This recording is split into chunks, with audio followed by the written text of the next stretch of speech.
AP రాజధాని సమస్య పరిష్కారం అయ్యే వరకు హైదరాబాద్ను తాత్కాలిక రాజధానిగా ఉపయోగించుకోవాలన్న ఆలోచనలో ఉన్నట్లు వైవి సుబ్బారెడ్డి తెలిపారు. వైసీపీ అధికారంలోకి వచ్చాక విశాఖ రాజధాని అనుకున్నట్లు ఆయన వెల్లడించారు. అయితే దానిపై కూడా కొందరు న్యాయపరమైన ఇబ్బందులు పెట్టారని అన్నారు. వీటన్నిటిని అధిగమించేంత వరకు హైదరాబాద్ను ఏపీ రాజధానిగా కొనసాగించాలన్నది తమ ఆలోచన అన్నారు వైవి సుబ్బారెడ్డి. వైవి సుబ్బారెడ్డి వ్యాఖ్యలకు గట్టి కౌంటర్ ఇచ్చారు కాంగ్రెస్ నేత అద్దంకి దయాకర్. హైదరాబాద్ను తాత్కాలిక రాజధాని అంటూ సెంటిమెంటు రాజకీయం చేస్తున్నారని మండిపడ్డారు.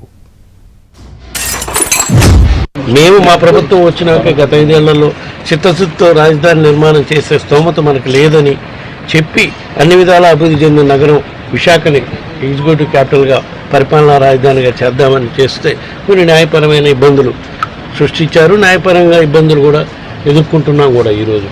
సో అవన్నీ అధిగమించిన దాకా కంబైన్డ్ రాజధానిగా హైదరాబాద్ను కంటిన్యూ చేయాలని మా ఆలోచన. దీనిపై మా పార్టీ అధ్యక్షుడితో పార్టీ నాయకులతో చర్చించుకొని ఎలక్షన్లు అయిపోయినాక దీనిపై ఒక వివరణ కూడా ఇవ్వటం జరుగుతుంది.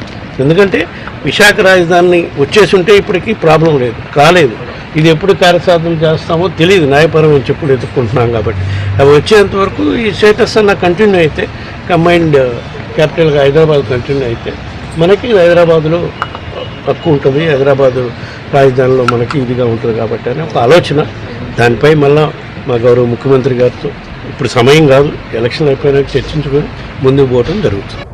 ఇటు టీఆర్ఎస్ అటు వైసీపీ సెంటిమెంట్ రాజకీయాలను తెర మీదకి తెస్తున్నాయి.